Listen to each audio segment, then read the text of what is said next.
दिले, एससीला दिले, भटक्या विमुक्ताला दिले आणि म्हणून त्यांचे नातू डॉक्टर बाबासाहेब ॲडव्होकेट प्रकाश आंबेडकर म्हणून आपण त्यांना पाठिंबा दिलेला आहे। यवतमाळ वाशिम मध्ये आमचा भी उमेदवार होता, तो ओबीसी होता आणि त्या ठिकाणी त्याचा फॉर्म थोडा आमचा चुकला। आम्ही त्या ठिकाणी ॲडव्होकेट चव्हाण यांची पार्टी आहे, त्यांचे उमेदवार डॉक्टर अनिल राठोड यांना आम्ही पाठिंबा दिला। कोल्हापूर शाहू महाराज छत्रपती, ज्या छत्रपती शाहू महाराजांनी उमेदवार दिलेला आहे, तुम्ही नेमकं ओबीसीच्या नेत्या पंकजा मुंडे देखील महायुतीचे उमेदवार आहेत, तरी देखील तुम्ही बीडमध्ये ओबीसीचाच उमेदवार दिला, नेमकं का दिलंय, कारण काय? नाही, एक तर पंकजाचा आमचा काय संबंध आहे, ती वेगळ्या पक्षाची आहे, आम्ही वेगळ्या पक्षाचे आहोत आणि आम्ही ज्या ओबीसीसाठी जीवाचं रान करतो, रात्रंदिवस आमच्या अंगावर जेवढे केस असतील एवढ्या शिव्या आम्हाला मराठा समाजानं घातलेल्या आहेत। त्यावेळेस पंकजाताई कुठं होत्या? त्यावेळेस नव्हत्या आणि म्हणून आमचा कॅन्डिडेट आम्हाला कुणाला पाडायचं कुणाला आणायचं याचा काही देणं घेणं नाही आहे। आम्हाला आमचा उमेदवार जिंकून आणायचा आहे आणि आम्हाला लोकसभेत पाठवायचा आहे, म्हणून आम्ही त्यांना उमेदवार दिला। तुम्ही त्यांना विचारा, ओबीसीच्या आंदोलनामध्ये आल्या नाहीत असं आमचं स्पष्ट मत आहे आणि म्हणून ते ओबीसी आहेत किंवा नाही त्यांना विचारून घ्या। जर ओबीसीच्या असत्या तर त्या ठिकाणी आंदोलनामध्ये आल्या असत्या। एवढ्या गोर गरीब 18 पगड जातीचं वंजारा असेल, धनगर असेल, माळी असेल, कोळी असेल, हे 12 बोलतेदार असतील, लोहार कुंभार सुतार हे सगळे असतील, यांच्या तोंडातला घास हा मराठा समाज काढू लागला म्हणून आम्ही आरडू लागलो। त्यावेळेस पंकजाताई का आल्या नाहीत?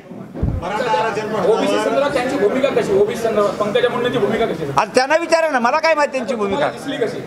नाही दिसली म्हणजे आमच्या या आंदोलनामध्ये आल्या नाहीत म्हणून याचा अर्थ त्यांना काही ओबीसी विषयी काही देणं घेणं नाही आहे। आणि त्यांचं म्हणणं काय आलं की मी 2 समाजामध्ये भांडणं लावायला येत नाही।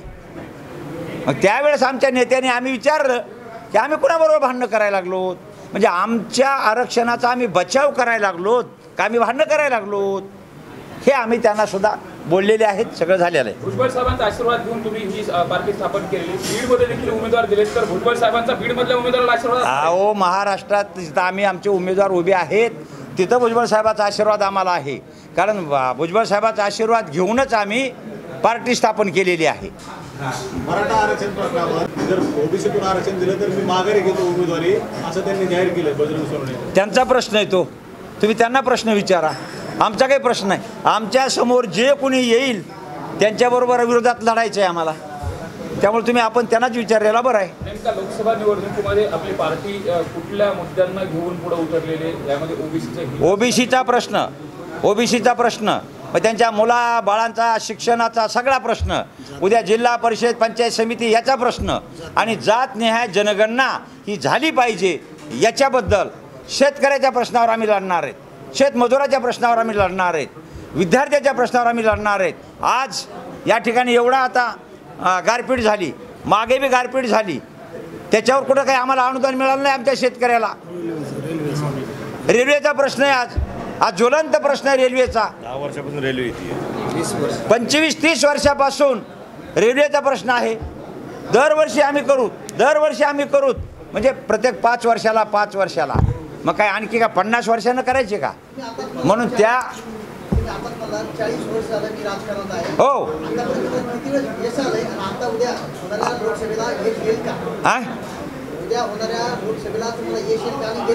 जनता ठरवील, मतदार ठरवितील। आम्ही काय झालं? यश अनेक वेळा झालंय, तुम्हाला वाटत नाही का? अहो, अंबाजोगाई पंचायत समितीचा सभापती होतो मी, अंबाजोगाई पंचायत समितीचा सभापती होतो आणि त्यावेळेस सर एकीकडे तुम्ही आता पक्षाच्या अंतर्गत आता उमेदवार देखील दिलेला आहे, मात्र तुमच्या घरातले मुलगा मुलगी हे नेमके पंकजाताई सोबत भाजप सोबत आहेत, हे कसं नेमकं, हे गणित सुद्धा गणित कसं? कोणचा मुलगा कोणची मुलगी काय ते मला दाखवा मला। मागच्या लोकसभा निवडणुकीत देखील तुम्ही पाठिंबा त्यावेळेस जाहीर केला होता कोणाला? विधानसभेमध्ये. विधानसभेला म्हणा, लोकसभेला नाही. पाठिंबा जाहीर केला होता, मी जगजाहीर केला होता. माझ्या पक्षाला मी सांगितलं होतं, काँग्रेस पक्षाला, की ज्या ठिकाणी काँग्रेसची जागा असताना परळी मतदारसंघाची तुम्ही राष्ट्रवादीला सोडता हे मला मान्य नाही. मी एखाद्या विरोधकाला सहकार्य करीन, परंतु मी आघाडीमध्ये ज्याला जागा सोडली त्यांना सहकार्य करणार नाही. म्हणून त्यांना मी पाठिंबा दिला होता. थँक्यू. ओके.